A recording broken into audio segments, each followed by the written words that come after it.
the apocalypse, it was totally in the past and not even relevant anymore. But when stuff like this happens, it forces you to look at all of your systems and say, you know what? It's time maybe to rebuild, to redesign, to protect ourselves going forward. And that's exactly what I did. Over the past month, we redesigned all of our systems. All right, enough fluff. Let's get into it. What has changed? What do you need to know? Well, let's start with the big technical changes, because a lot of the recommendations, if you watched like my 4-hour masterclass, even my 7-hour masterclass that I did several months ago, are completely different. So I'm going to go ahead and push a button. I'm going to share my screen and just show you a couple of things. Because the reality is, cold email leaves a lot of fingerprints.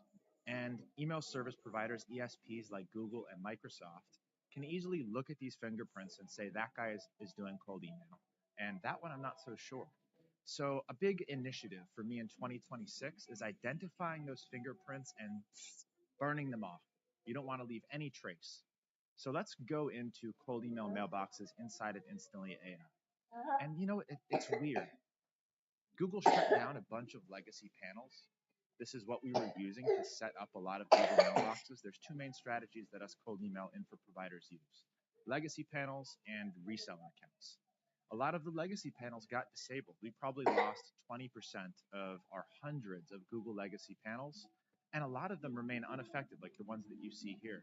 So a big initiative that I put together with a lot of our top cold email founders is why. Why are some of these panels getting affected and some of these not getting affected? And although we don't have any answers for certain yet, a lot of it we believe comes down to these fingerprints. So you're probably going to see this mistake in the thing that we changed going forward, because this mailbox was launched in 2024. And as you can see, deliverability is excellent. But if I come into settings here, what we used to do for all of our cold email mailboxes was set up these custom tracking domains. Now, when I say fingerprints, I'm talking about what can Google and Microsoft easily see about a mailbox and be certain that that mailbox is being used for cold email. Because they're not just going to go willy-nilly shutting down a bunch of domains and mailboxes because they suspect them of doing cold email. That's why having the same picture or different name variations is not a good way for them to tell that a mailbox is doing cold email. But what is a good way is a bunch of CNAME records all pointing to the same value here, procs.itrackly.com.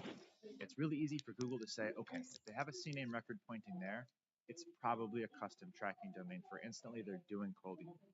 So what we're recommending now is no custom tracking domains. We're going to be removing them from all our existing mailboxes and not setting them up with new mailboxes. So what does this do? What's the effect of this? You know, if this was a year ago, I would have told you this is, of course you're not going to do this. Of course you're not going to remove your custom tracking domains.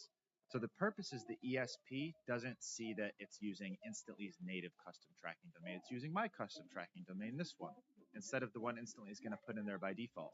However, they can look at the DNS records on a domain and see this. Now, if we're not doing open tracking, or we're not including unsubscribed links, we're not doing link tracking, which is now the recommended practice, we're not doing any of that, there's really no purpose left for this custom tracking domain. It's not being used, so why have that DNS record in your domain? We're scrapping it. No more custom tracking domains. That's the first big change that I'm going to give you for recommended gold standards for setting up your cold email setup. Now, what about the second thing? The second technical thing that's going to be slightly different here, and this one's going to be harder to combat. And if I go to add a new Google mailbox in my Instantly account, I'm going to go ahead and add Google. The main way that you're going to be syncing your Google accounts is through this OAuth.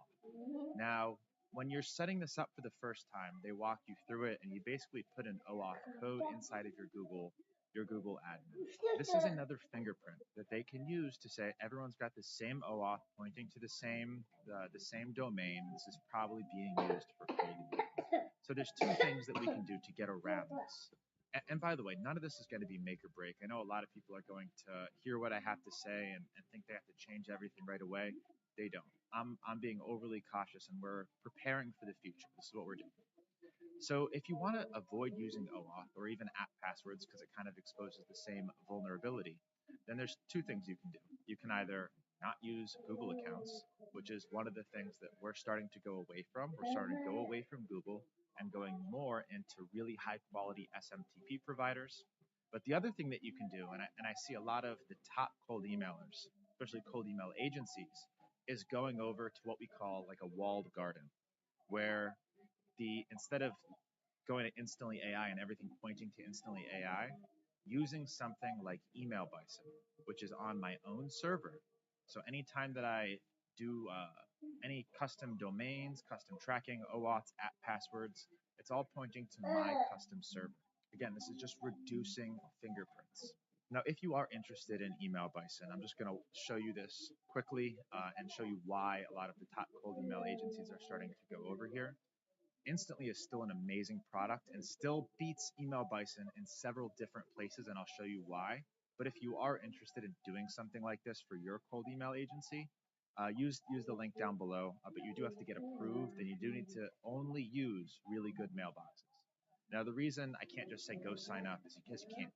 You have to go through a sales process, you have to get approved, and then even if you do, it's $500 a month starting. However, where Email Bison is great, they're also lacking a lot of the features inside of Instantly that's going to, I think, make the biggest difference for you right away. One of the worst things that you can do to get your mailboxes suspended or deleted is get flagged by Google. So how do you stay under the radar from Google and from Microsoft? The main things are email sending volume. You want to keep your volume as low as possible. And I think that's one of the main reasons that my mailboxes are still safe. All of the mailboxes that I'm using for my companies have not been affected. They're all in the same legacy panels. But because I keep the email volume down under 20 emails per day per account, none of those emails or domains have been flagged. And I think that's one of the biggest factors. But the second factor is how often you're getting reported as spam. It's one of the easiest things in the world for Google to see those spam complaints and point it to cold email. So one of the features that Instantly AI has, I'm just going to go back to my screen here, to help prevent people from reporting you as spam, because they collect so much data about cold email and how people respond to that cold email, they actually have enabled some really powerful features that I need you to turn on today. And this is going to make a huge difference for you guys in staying safe and protected as the years go on with cold email, utilizing all of their data for your own benefit. So what you're going to do is come into the bottom left-hand corner. You're going to come into settings, and then we're going to come into advanced deliverability. I think you might need to be on a pro plan to activate this. If you're not, you should be anyways. And the other thing that you should do is activate inbox placement recurring testing. I did a whole video on that. If you don't already have that set up, go watch that video now, because you want to turn that feature on. It's going to help really keep you on top of deliverability. So what they did here is they're utilizing all of their data to know who's unlikely to reply to your cold emails and who's hostile, who's angry. Those hostile people are most likely going to be the ones reporting you as spam and filing those complaints that raises those alarm bells for Google and gets them to shut down your accounts. And not just Google, that's going to be Microsoft as well. So make sure to skip hostile prospects. And if you do have unlikely to reply, either send last or you can skip those as well. The other thing that's going to do is it's going to increase the results of your campaign. If you're not emailing these people, then there's a very good chance the percentage of people that reply is going to be higher, and you're going to get much better results out of your campaigns. The other thing that I want you to turn on is block list triggers, and make sure to keep a very up-to-date Google Sheet with any hostile prospects across all of your campaigns, all of your workspaces. So really, really important here, guys, not to email people if they have expressed some disinterest in your cold email. If they've given you the metaphorical finger via email, you want to make sure that person never gets contacted again, because those are the ones that are going to be reporting you as spam, filing complaints. And if that happens, there's no protecting your cold email system. You're just going to have to remove those mailboxes and rewarm them. So across all your campaigns, if someone's hostile, make sure that you're adding them to your block list. And then you can set up these AI block list triggers. Definitely do this. Anyone who unsubscribes, add them to a block list. If they are marked as hard no, or if they say one of several words, make sure to move them to a block list so they never get contacted again. Use all of this stuff to your advantage. It really helps. Now, the other thing to look at here is going to be in the actual campaigns. Right now, I'm in campaigns and I'm in options. I said that Instantly collects a lot of data on the people that we send cold emails to, and we want to leverage all of that data to improve our own results. So in addition to our own cleaning, which obviously we have to do before every campaign, You want to use something to make sure the email you're sending to is valid. However, it's not going to usually tell you if you're emailing a spam trap. A spam trap is a mailbox usually designed by one of these blacklist providers or the ESPs themselves. And the only reason somebody would be emailing them is if it's a cold email. So Instantly uses the data to know which spam traps exist. And if you come down to allow risky emails, you want to make sure that both of these are unchecked. You want to make sure that you're using their data to not email risky emails and that you're using bounce protect. Now, unfortunately, you can't have the best of both worlds. Instantly's got all of this data that you can utilize to keep your list super clean and make sure that you're not emailing those bad people. Versus if you're over in Email Bison, you don't have access to all of that data and they won't kind of clean and protect that list for you. So you need to be that much better. For that reason, 95% of you watching this video should stay inside of Instantly. It's still the best in class platform for consumers to go sign up and use. They do a great job with warm up. They do a great job with these advanced features that no other platform offers. However, if you are like a cold email agency and you're trying to create that walled garden and protect yourself, protect your infrastructure, you might want to consider Email Bison. There's going to be a link down below if you're interested. Now, the next thing that I want to talk about is the thing that I've been focused on probably the hardest over the last month, and that's the mailbox infrastructure. So we went from pretty much exclusively Google, like 90% Google, and now we're probably moving to more of like a 30% Google. So that's a huge change. And the way that we're setting up Google mailboxes is now exclusively through Google partner resellers and no longer through those legacy panels. All the legacy panels that we have that are active seem to be fine. We're leaving them be, and Google has stopped disabling them. I think it was just a wave and then they stopped. So that's good. But in the future, I'm going to make sure that doesn't happen again because it's a total nightmare. So now we're just using resellers. Resellers cost anywhere from $2 to $3 a month to set up Google mailboxes. They're subscription mailboxes. They're officially through Google's platform. And I resell them as well. So if you're ever interested in A+ email infrastructure and management, this is pretty much what I've been working on nonstop for the past month. If you go to leadgenj.com/inbox, I'm going to go ahead and bring that down so you can see the URL. You can now come and just sign up for one of 3 different infrastructure types. You'll see private SMTP, Google Workspace, and Microsoft 365. And you can kind of toggle between to learn the difference between these. And that's what I'm going to be breaking down for you right now. Which should you be choosing? What are the best providers? And what is the best way to protect your infrastructure and set yourself up for success? So one of the big issues with this past wave of bans is that the domains that were attached to those Google admin accounts were no longer able to be used in Google. The domains are fine. They were warm. We just can't add them to other Google admin panels. So the domains can't be used to create more Google mailboxes. However, they're still great for other mailboxes, either SMTP or Microsoft Office. So one of my big missions over the past month and a half has been building relationships and testing all of the top private SMTP mailbox providers. Now, if you've ever heard me talking crap about SMTP mailboxes in the past, it's typically because they're associated with companies like Inframail and MailForge. Companies like this offer like $200 a month for unlimited mailboxes, and that itself should raise some alarm bells. Like, why are they able to do that? How are they able to do that? Well, it's because the IP addresses that they're using to send those emails from are trash. And it all comes down to the IP address. For those of you that have a business and you're sending warm email, promotional emails, newsletters to your list, you're probably not using Google or Microsoft mailboxes, are you? My guess is no. You're probably using something like MailChimp or ActiveCampaign, maybe even VA.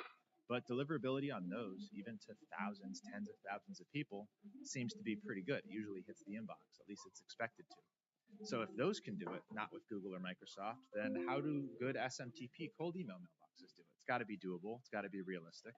It all comes down to the IP address that the email is being sent from.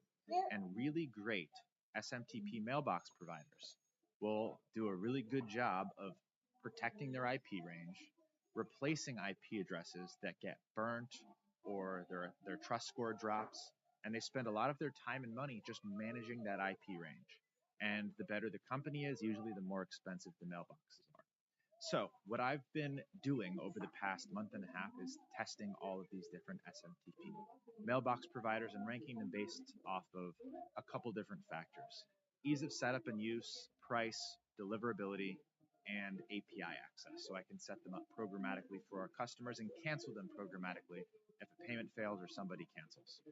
So what have I discovered over the past, let's say, like 45 days? Well, let's go ahead and share my screen and walk you through some of these SMTP solutions, and really the two that I'll recommend for you based on if you've got unlimited budget versus if you have a limited budget and want the best fit.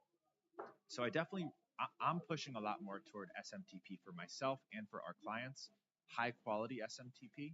And I see this as kind of the future of cold email, because Google and Microsoft, there's nothing that they can do to shut these domains or mailboxes down. Nothing.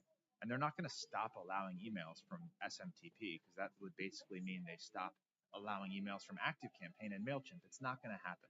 So what are some of these SMTP mailbox providers, these companies that are doing a good job with the IP addresses and deliverability?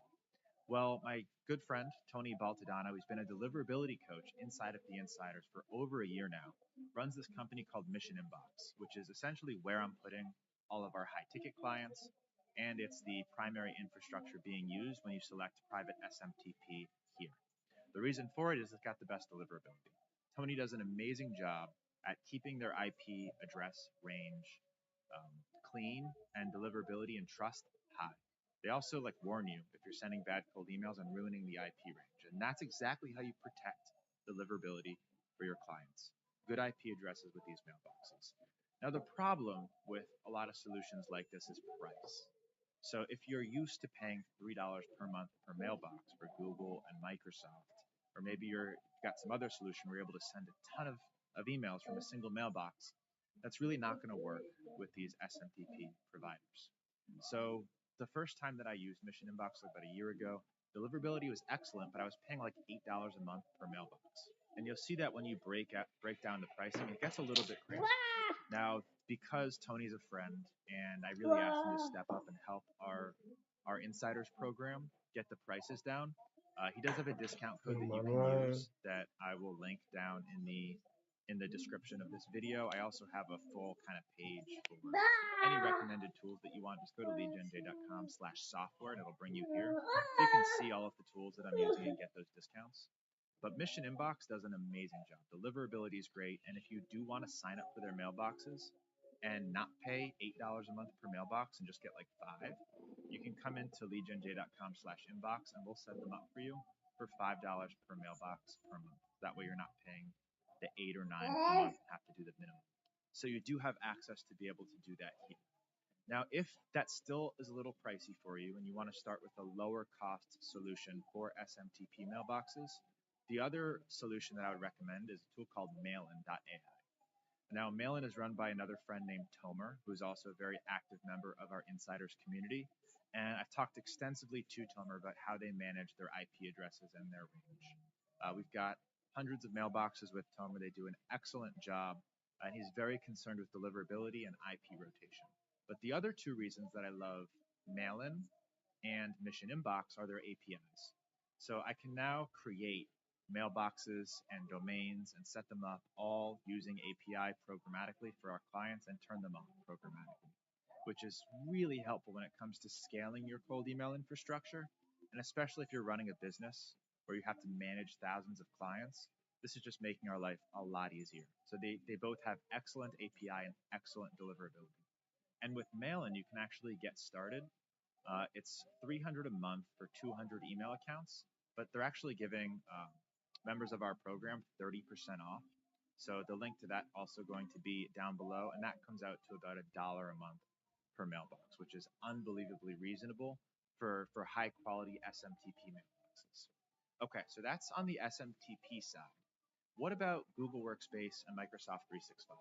The name of the game now is differentiation and diversification. If all your eggs are in the Google basket and all your Google mailboxes get wiped, you're kind of screwed. But if you're differentiated, like 33%, 33%, 33%, and Microsoft mailboxes go down for some reason, you're still protected. So with Google Workspace, Pricing is still $350 per month per mailbox, so still keeping it super reasonable. And now we're using official resellers. So the mailboxes are going to be safe, they're going to be protected, um, and they won't be vulnerable to another mass wave of bans if that happens. The risk with Google, of course, is that they could decide to turn them off any second, which they've been known to do, whether it's legacy panels or it's reseller accounts. Google, I mean, they have full control. They can say this domain is doing cold email and just turn it off. And there's nothing that you can do about it. So differentiate and send good cold emails and you'll be protected. I won't talk too much about Google because that's what we've used historically, but I will talk about the third solution that we're offering now. And by the way, you don't have to go through my service. You can just go sign up at any of these services that we're using. And I'm just going to tell you who we're using so it's not gate kept. And I'm also going to bring you discounts that I've created with the partnership of these founders to make it a lot more accessible for members of my insiders program. So for Microsoft 365, we're using a platform called inboxing.com. They create 49 mailboxes for each domain. So if you come back to my forum, you'll see each Microsoft 365 mailbox can send 5 emails per day, and you can get 49 mailboxes for $30 per month. So I broke it out by how much it costs to send a certain number of emails, how much each mailbox and domain costs. So we're not really setting it up here in intervals of 1, 2, 3, 4, 5. It's actually going to be intervals of 49, 98, because each single domain here can support 49 mailboxes. If that's confusing, you can go chat with my little chat widget, or go check out how Inbox's documentation to see. So what I actually did here is I worked out a deal with Ramon, the owner of inboxing.com, who is amazing, to basically cut the price in half. You can get a single domain with 49 mailboxes for just $30 per month. Whether you do that through us here, or you use, again, the code down below to activate that discount and save money with inboxing.com. And what I recommend is doing a combination of all three of these things. If you're using all three providers, then you're going to be protected because you're diversified. And if anything happens to one, you're still going to have the others. Now, I just wanted to take a second to reiterate some of the truths that remain true for cold email deliverability. There's a lot of questions that people come to me all the time with, does this affect deliverability? Should I do this or this? And sometimes it can get really nuanced. The important thing is to do the fundamentals correctly. And now I'll talk about some of those nuances. The first big thing that comes up is domain redirects. And this is something that I've been relatively concerned with for a while now. For cold email, you set up all of these secondary domains, myleadgenj.com, getleadgenj.com, all of these domains that are exclusively being used for cold email. And then if you search them, they redirect to your primary domain. Those redirects are somewhat of a fingerprint for cold email. I don't think it's a sure enough thing that they're using it yet to shut down cold email mailboxes or domains. And we've seen no difference using it versus not using it, or using redirects versus using domain masking proxies, which is something that some cold email gurus are pushing. I've tried it. It works. They don't see any drop in results, but I don't think there's any added benefit yet. But it is still something that we're watching very closely. And along those lines, with all right, what could they pin to cold email? Domain redirects. All the 100 domains are redirecting to the same domain. They might be doing cold email. Well, what if 100 mailboxes have the exact same profile image or variations of the same name? Is that a red flag? I think it could eventually be, maybe, but I don't think it's certain enough for them to use as a fingerprint for cold email. Not in the same way that the custom tracking domain is. So in that regard, we're not doing anything to change our practices there.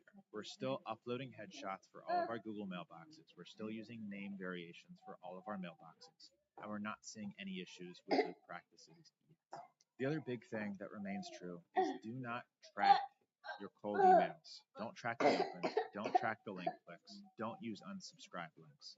However, if somebody opts out and they want to get out of the email simply because they said stop or remove me or go F yourself, make sure that you get them removed and onto a block list as quickly as possible.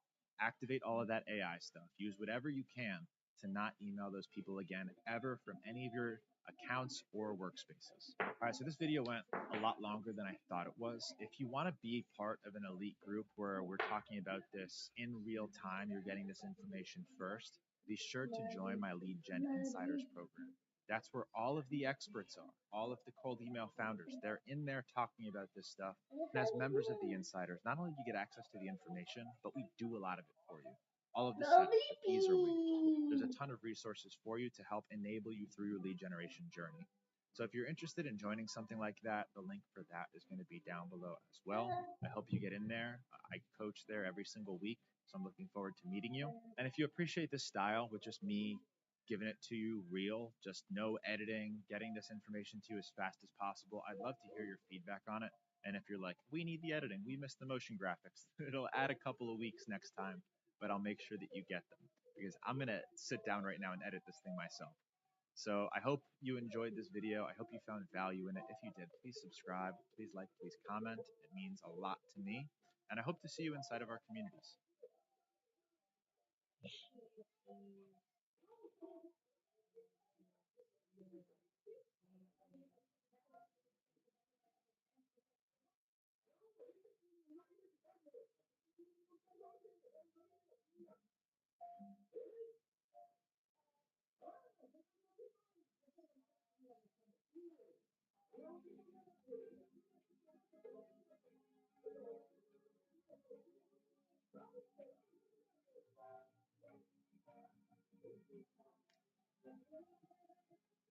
Ich hatte schon längst keine Hoffnung mehr, doch niemand hat dich geschickt von irgendwoher. Du hast mich gefunden in der letzten Sekunde. Ich wusste nicht mehr genau, was zählt, nur es geht nicht mehr weiter, wenn die Liebe fehlt.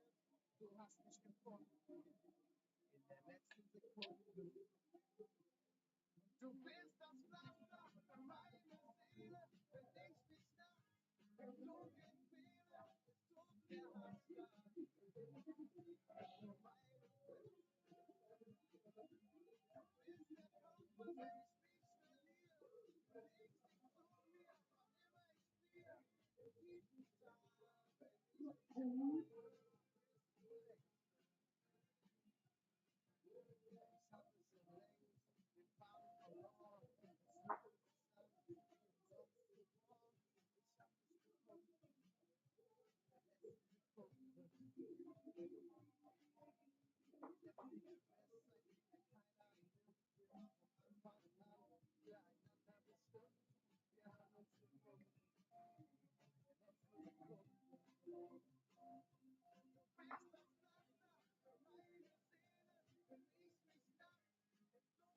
dich nach dem Tod empfehle.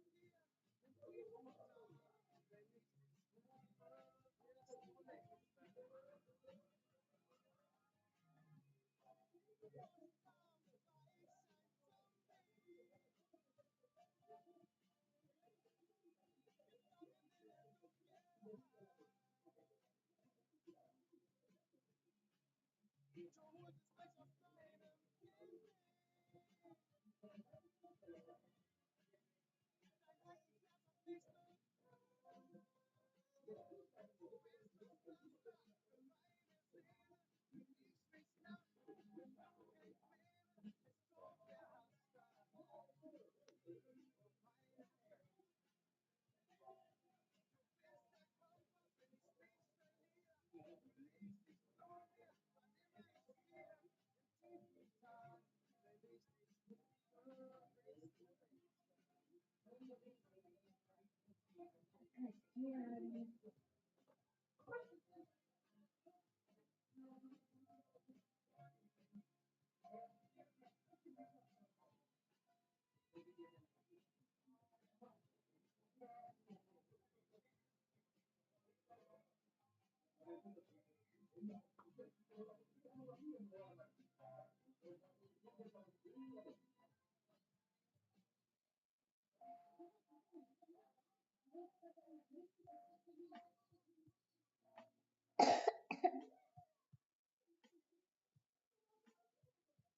immer etwas mehr. Einer von zwei schaut immer hinterher. Einer von zwei fühlt sich schwer wie Blei. Und der andere,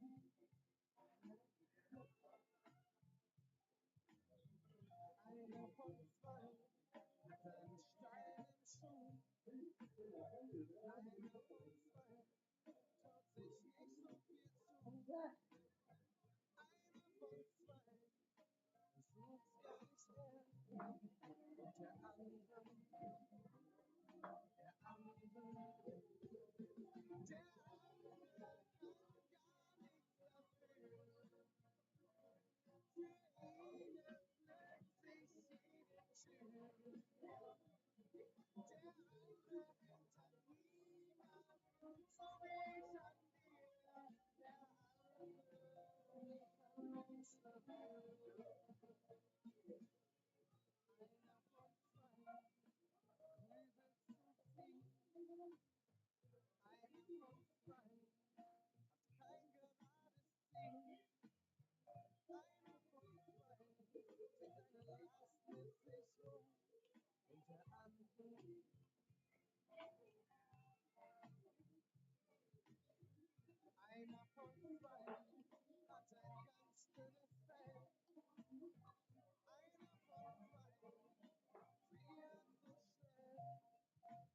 Ich weiß, wovon du träumst und meistens, was du denkst. Ich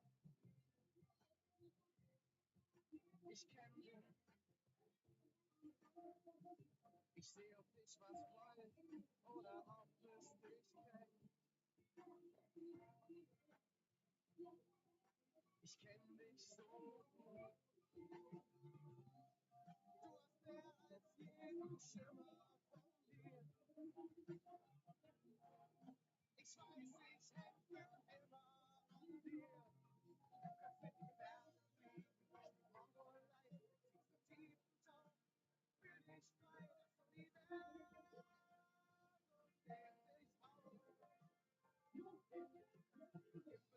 mehr als jeden Schimmer von mir.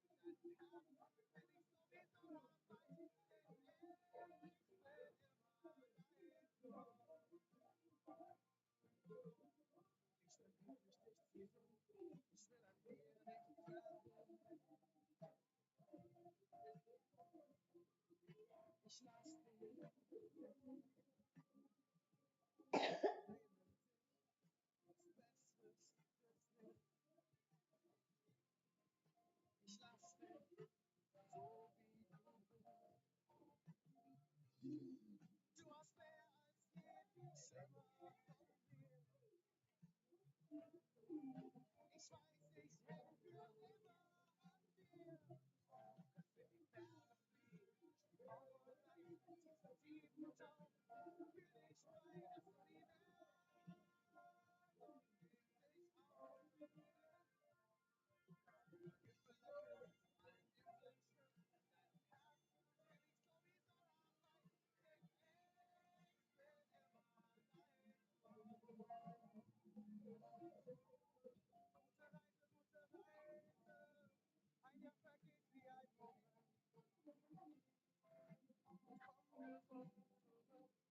Will ich immer arm, wir sind zusammen und trotzdem bin ich frei.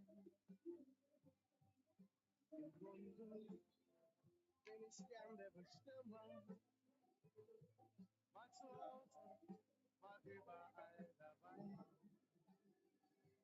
Ich will es leicht, ich flieg mit dem Wind wie ein wildes, ewiges Kind.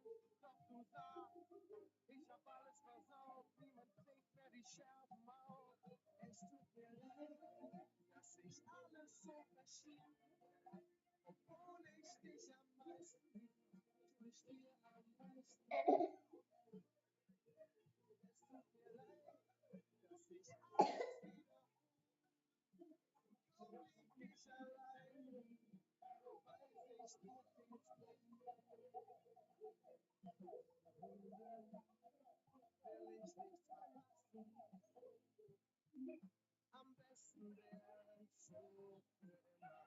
allein. Im Grunde würde ich dich nie verlassen. Ich wünsch mir nur, würdest du alles verzeihen. Ich will es leicht, ich flieg mit dem Wind wie ein wildes, ewiges Kind. Doch du sagst, ich hab alles versaut, niemand fegt mehr die Scherben auf. Es tut mir leid, dass ich alles so verschiebe, obwohl ich dich am meisten lieb, tu ich dir am meisten lieb. Es tut mir leid, dass ich alles wiederhole, lieb mich alleine, weiß ich, du fehlst mir. Lass den Koffer stehen, dreh dich doch mal um. Du kannst doch jetzt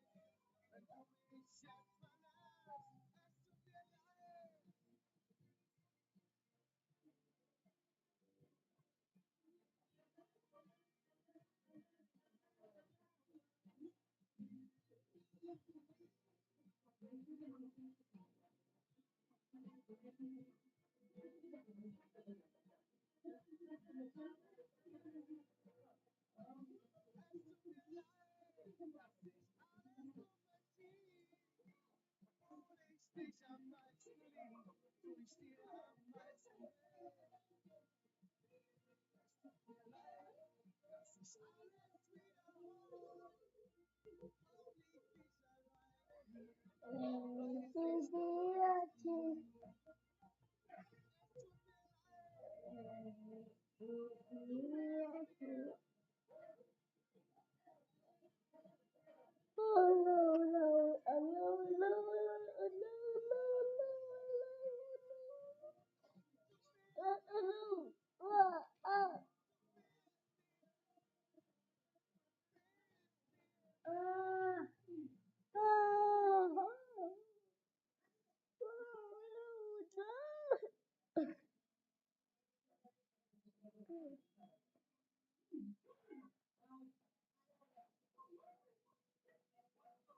¿Estás aquí mira con papá? ¿Estás aquí?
Ich lese im Moment, aber ich habe eine Idee, ist die Integration Suite, iFlows, API Management, so alles klar, ja.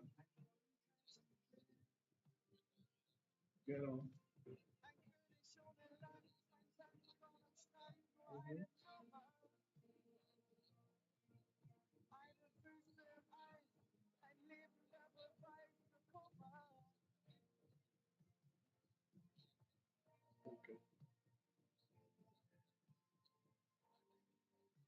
Mm-hmm.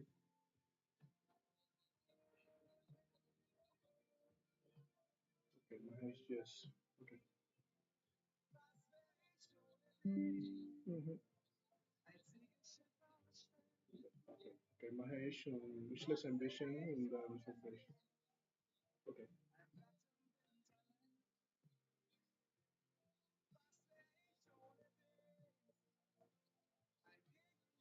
Mhm.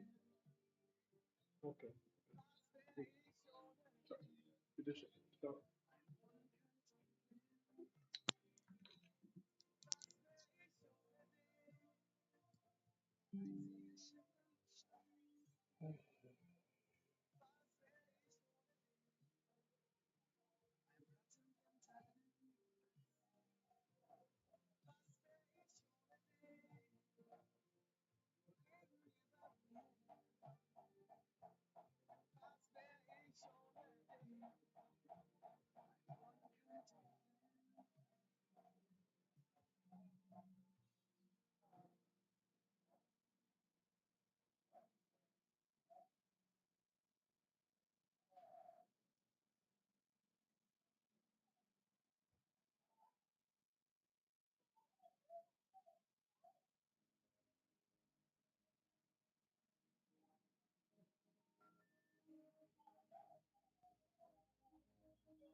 Hallo, mein Name ist Verlierer und ich sitze in der allerletzten Reihe ganz hinten.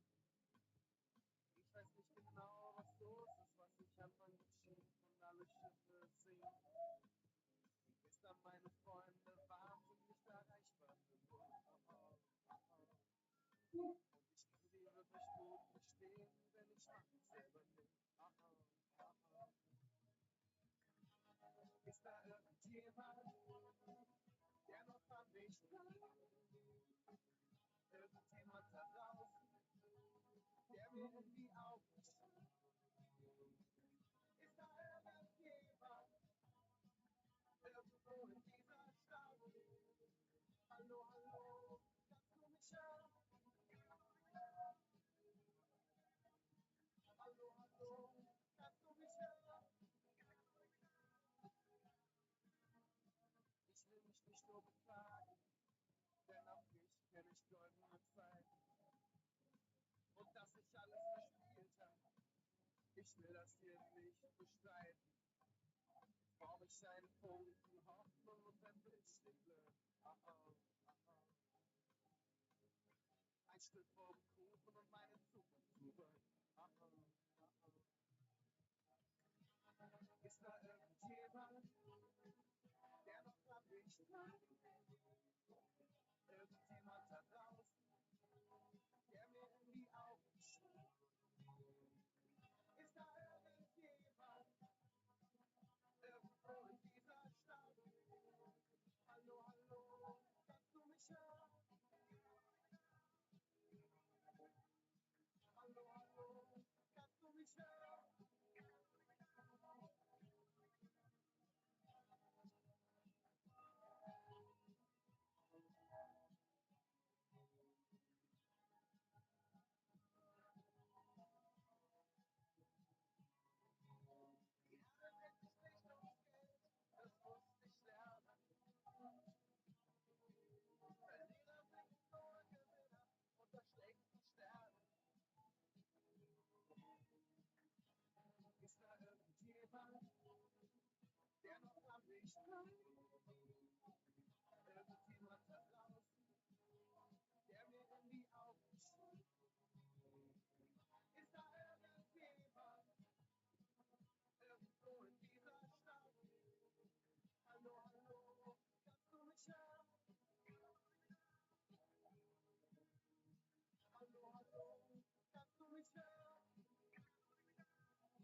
Ich bin ein Elefant, ich vergesse nichts.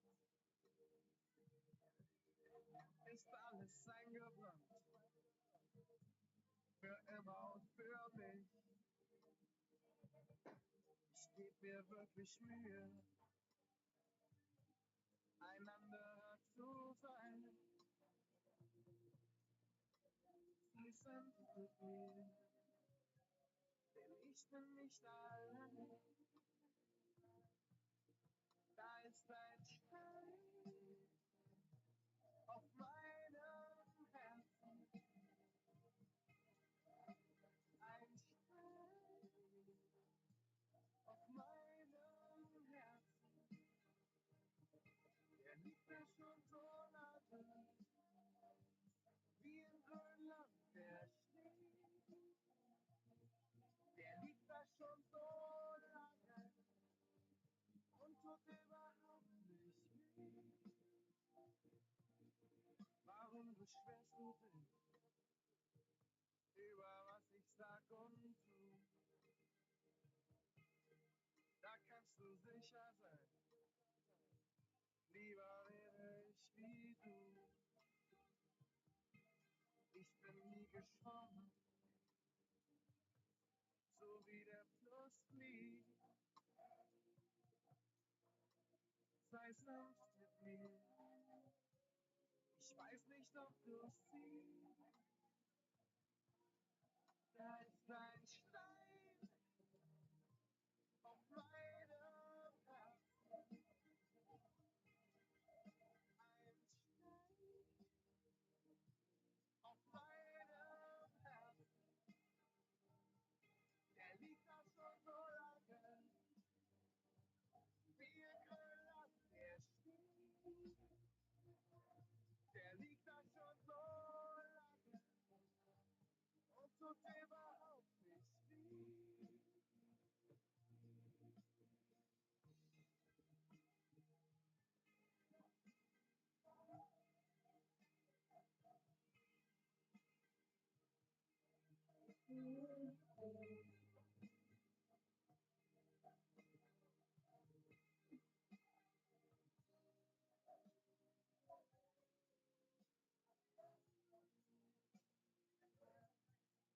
Da ist ein Stein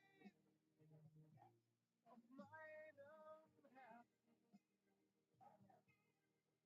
ein Stein auf meinem Herzen. Der liegt da schon so lange, der Schnee. Der liegt da schon so lange und tut überhaupt nicht weh.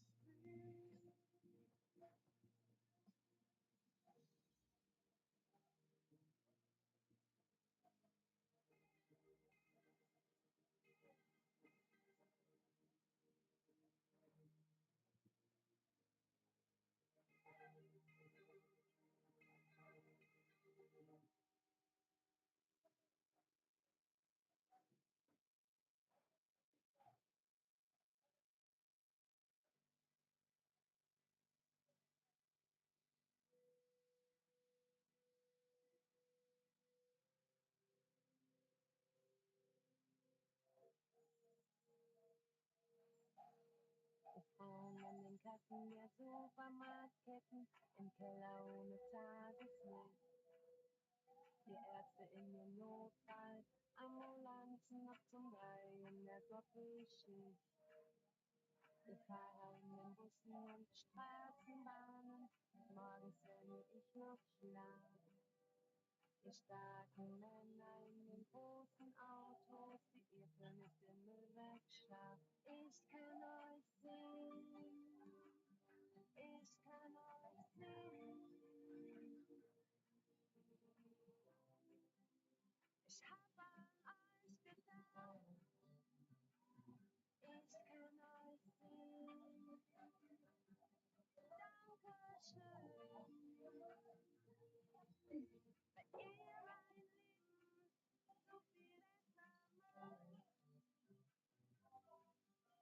Wir Laboranten und Krankenschwestern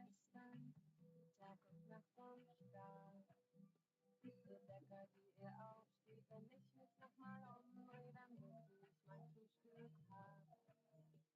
Schön Kellnerin in den dunklen Kneipen, mit der mir Getränke bringt.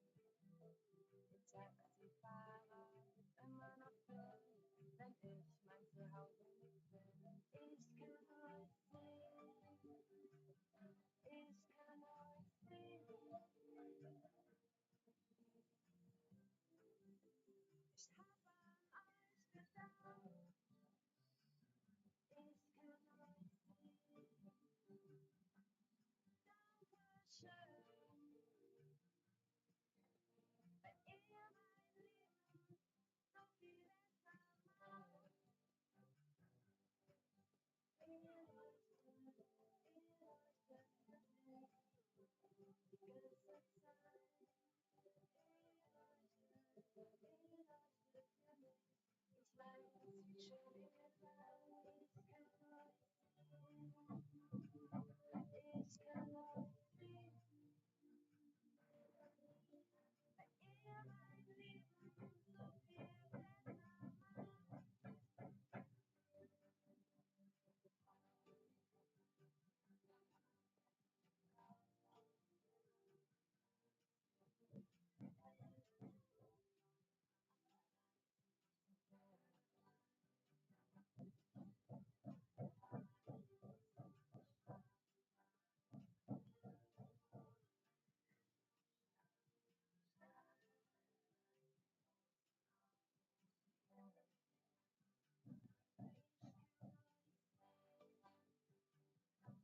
Hinter deinen Mauern flackert noch ein Licht.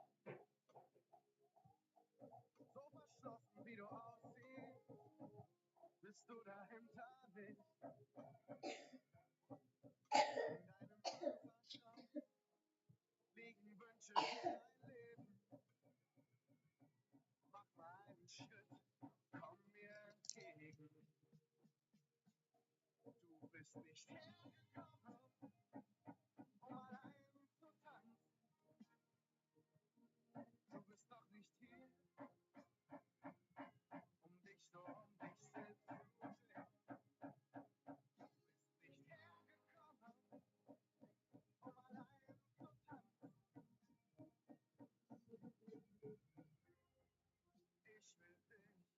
um allein zu tanzen.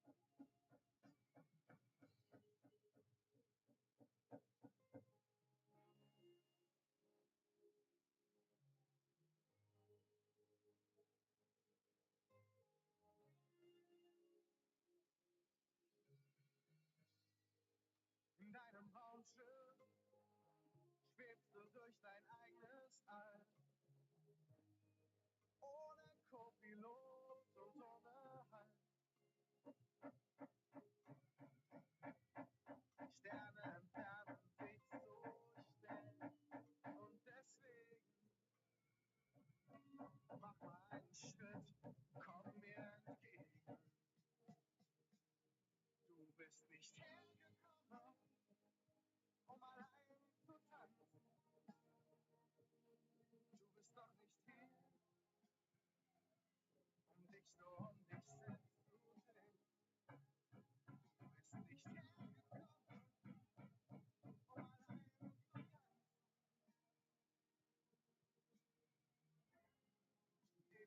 dich in meinen Armen sehen.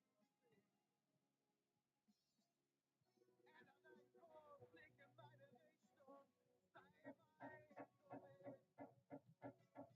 Solange die Musik noch spielt, ist es nicht zu spät. Du bist nicht hergekommen, um allein zu tanzen. Du bist doch nicht hier, um dich nur um dich selbst zu sehen.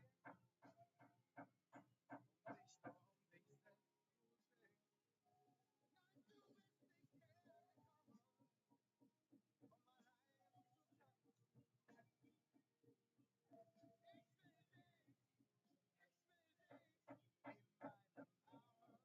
hier, um dich nur um dich selbst zu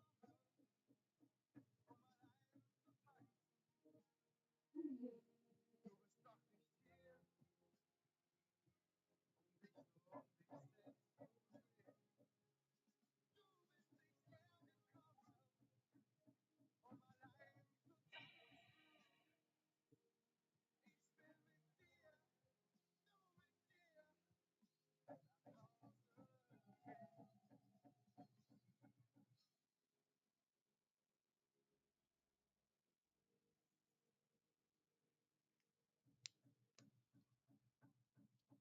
Hello. Hi. Hello.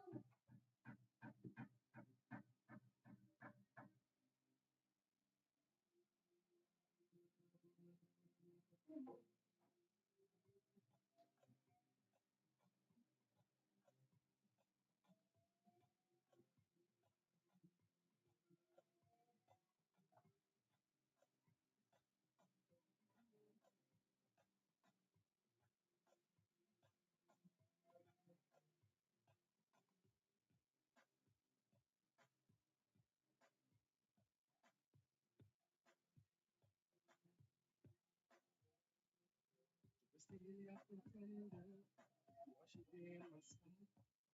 Du bist der Brunnen in der Wüste, die Hoffnung in der Stadt. Dein Name steht geschrieben auf den Mauern dieser Stadt, denn du bist die Ernte, die Frucht ist. Du bist der sanfte Fluss, der meine Gärten schreit. Du bist alles, was mir raus. Du bist alles, was ich will.